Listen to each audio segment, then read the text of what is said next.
This is Michael from Between the Borders. I wanted to start putting up a little more analytical content, and this is actually one of the first things that I did for analysis. It was, I believe, November 11th, 2012, the day after.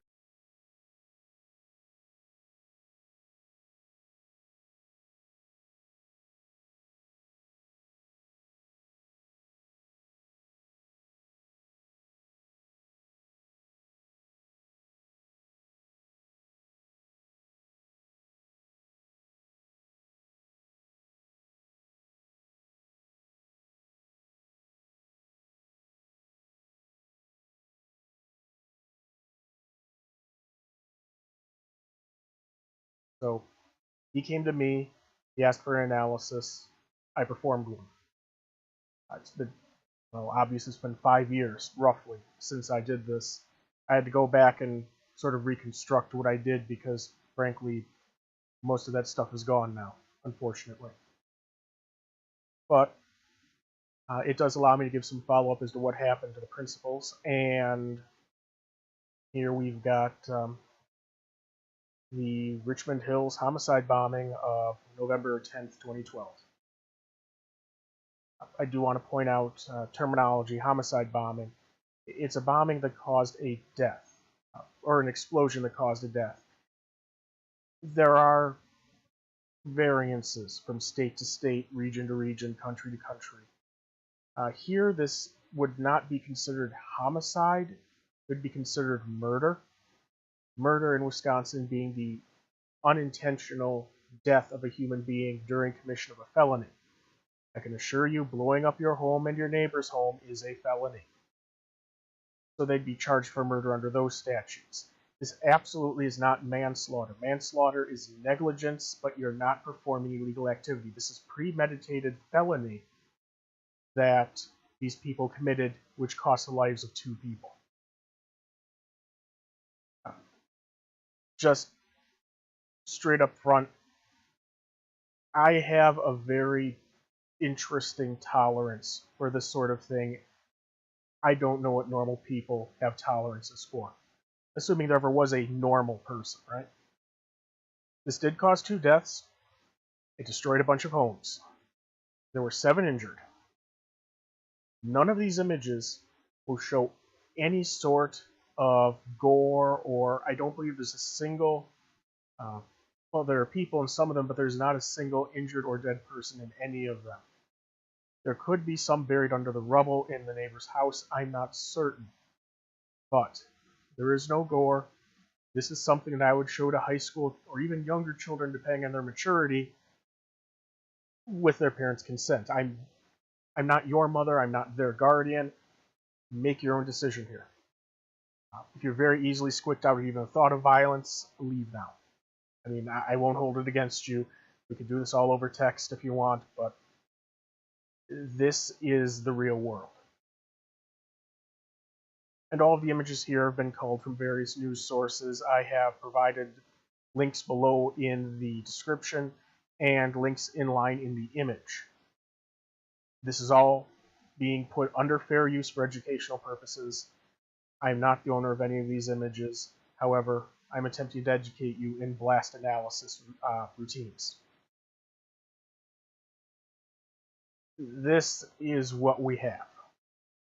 This is the sort of image that Stewart saw and said, this looks like artillery. And to a man who'd been to Iraq, who served in the Navy, yes, this does look rather excessive through his eyes. I didn't necessarily thought it looked like artillery. At the time, I just sort of said, hold on, I got to take a closer look at this, and I'm glad that I did. Taking a look, though, you see there's a tremendous amount of debris thrown by the explosion. This was a large explosion. The black area you see is where the fire was. That was 3 homes. The middle one is completely gone. The debris that you see are the remains of basically one entire building and the 2 buildings next to it. It's considerable amount of material thrown out. a considerably large explosion. Now, again, there was a fire. The fire had been put out at this time. That explains all of the blackening. There are many images of the fire if you're so inclined at... I believe it is actually this link from this page that has the largest gallery. This is one of the primary sources I was working on at the time. It has not changed. So this is just a general overview. This gives you the thought process of this is the scale we're working at. It doesn't give you much further information, but this is the scale that we're looking at. So, as an analyst, you are always working for a policymaker. It could be someone who has decided that they want to know what happened in that room on that day. That's fine. It could be the owner of a company, a government official, but they always have a list of what they want to know. What they wanted to know was, is this artillery? And the sort of implied question, what was this? And what was this follows with, was this intentional? So from out here we get some interesting information, but we get better information up close. Here you can take a look at the debris. Again, the fire damage, just ignore. The vehicles obviously were not there when this occurred, or they'd be more heavily damaged. But if you take a look at the unburned debris, you see large pieces. Large, very, very uniform pieces. What this means is that the building was pushed apart. It was not shattered. This brings us to the concept of brisance. Brisance is the speed of detonation of an explosive. Explosives, generally defined, are low and high. You generally don't hear low explosive used all that much, but it has to do with the rate of detonation versus the speed of sound in the material. Without getting too far into it, it means that slower explosives, gases, ammonium nitrate fuel oil, they push. They have a tremendous amount of force. Don't get me wrong, these are not safe by any means. But they push. That's why black powder is also propellant. If it doesn't detonate, then don't mess with black powder. I mean, just don't. It can go off through static electricity. If it's not packed correctly in a firearm, the firearm will explode. Just don't. Do not mess with it unless you know what you're doing. Black powder sort of straddles the line. Once you get into the higher stuff, things like Composition 4, which is RDX, I believe, but I mean RDX P10, the more modern explosives, those are high explosives. Detonation velocity is faster than the propagation of the material. That means instead of getting this long, slow push, all of the shock waves stacks up at once, and you get the sharp hammer blow that shatters what it hits. So, looking at this material, we see that we have a low brisance material. It could be ammonium nitrate fuel oil. It could be any number of low explosives, but it was most likely a fuel air explosion, something akin to either gasoline that had been properly vaporized, propane, same, or natural gas that had filled a room. And I figured natural gas and gasoline were the most likely, mostly because either were very easy to get, and because it appeared that the explosion started in the garage, either would fit for either deliberate or accidental. At this point, I'd like to point out that even now, even as of the time that I was looking at these,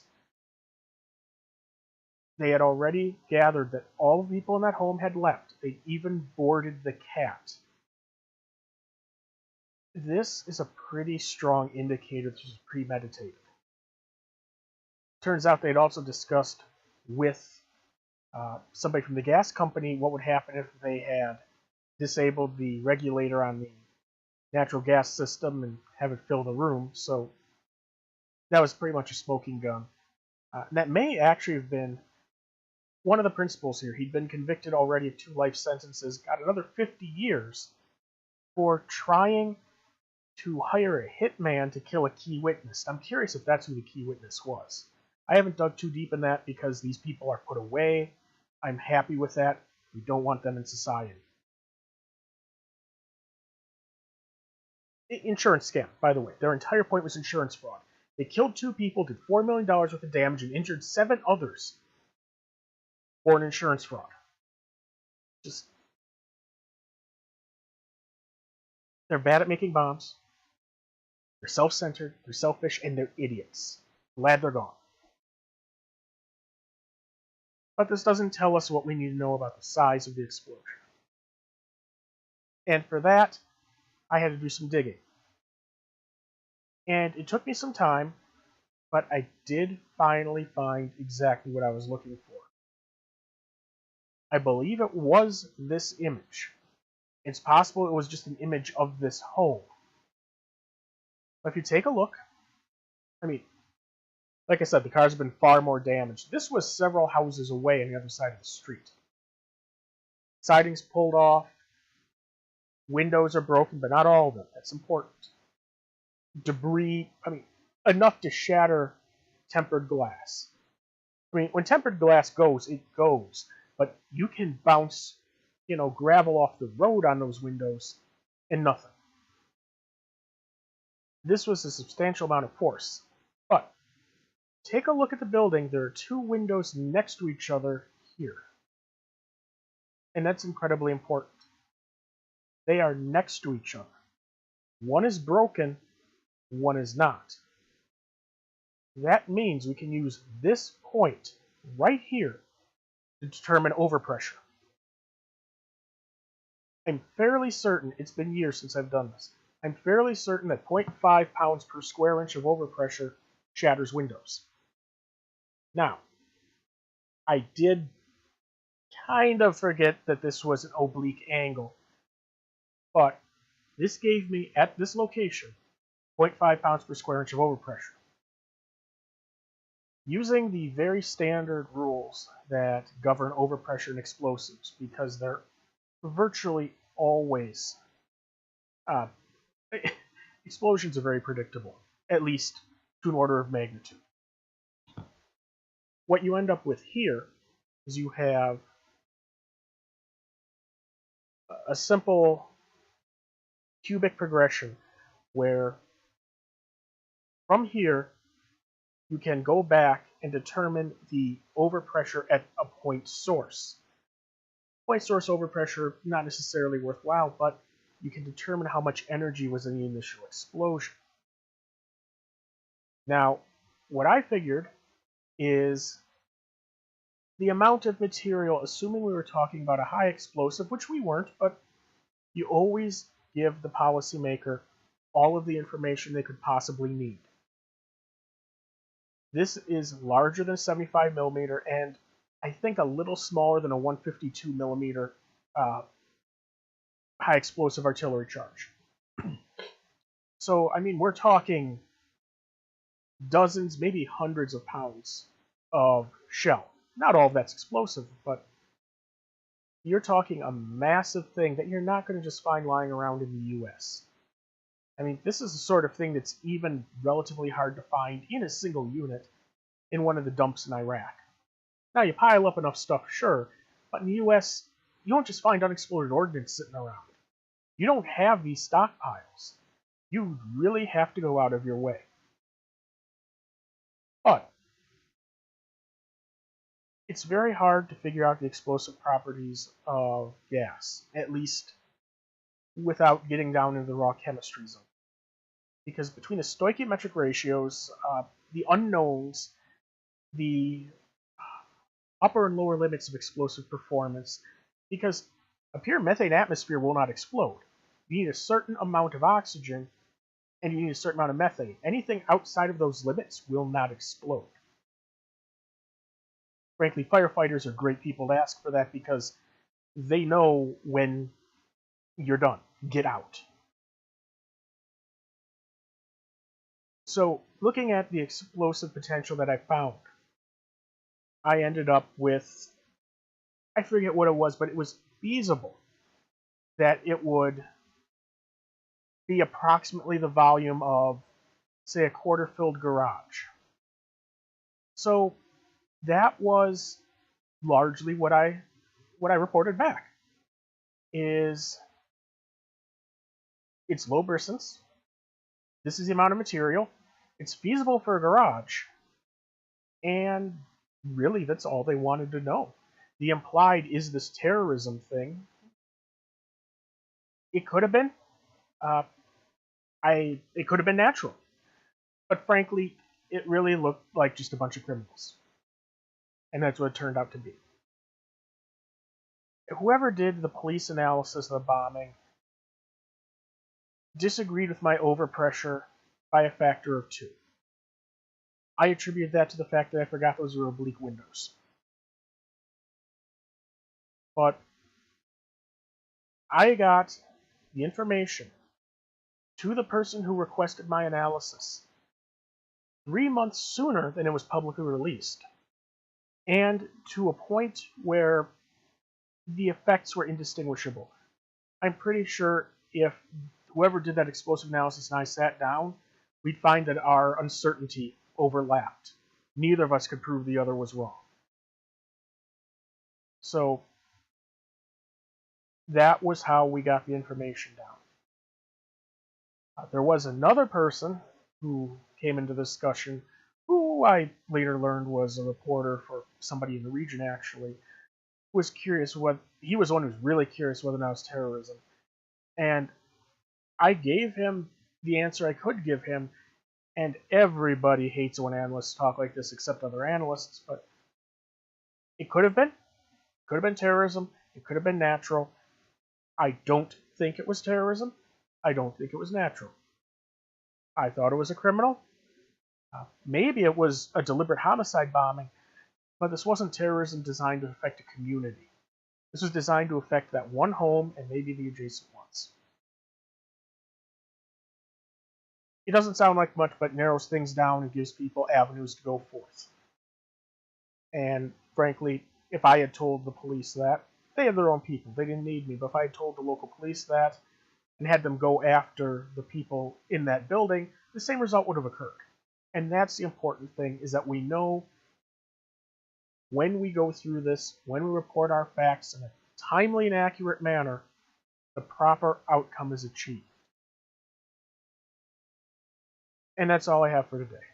I'm trying to get more of this analytical documents up, and I'm trying. I only have so many ideas. I only have a backlog of so many things that I've worked on, and I'm trying to get everything out to not only educate people, but to encourage people to do this themselves. There's a lot of CSI Reddit and things like that. There are people who go through and do analysis on a lot of very interesting subjects. And I want everyone to be able to sit down and look analytically at things. I don't want everybody in the nation to be able to tell me whether or not, a building came down via RDX or natural gas. I don't care. We don't need that. You've got enough people who can do that. But if every single person can sit down and do a cost benefit of their cell phone bill, their insurance, they can sit down and take a look at those things. They become better people. If the people become better, if the community becomes better, we all become better. There's a lot of stuff. Look at the news nowadays. How much of that's straight disinformation? And a lot of it is. Some people don't even know that it is. They pass things along, but they become so twisted, so redefined. And you need to be able to take a look at each and every individual thing. And completely divorced of how you feel about a person or a concept, look at what it is and make the proper decisions. And that's what I want people to do. I want people to make the right decisions, to be safe, to make each and every one of us better. Anyway, if you have any ideas, please let me know. I need more ideas. I need more avenues to go down. I don't have too much left in the pipe that I've done, unless you're really interested about how dangerous swimming pools are. By the way, they're actually rather dangerous, but I mean they're not something you're gonna have a problem with if you're careful. Risk management. Everyone needs to be able to take a look at their life and figure out what's dangerous and what isn't. You're more likely to need a blanket, some food, and some water than a backup generator. There are so many little things you can do to be safe, and so many people ignore them for the big flashy things. And now I'm just standing on a soapbox. I won't take up any more of your time. I'm Michael Farragher from Between the Borders. Thank you very much.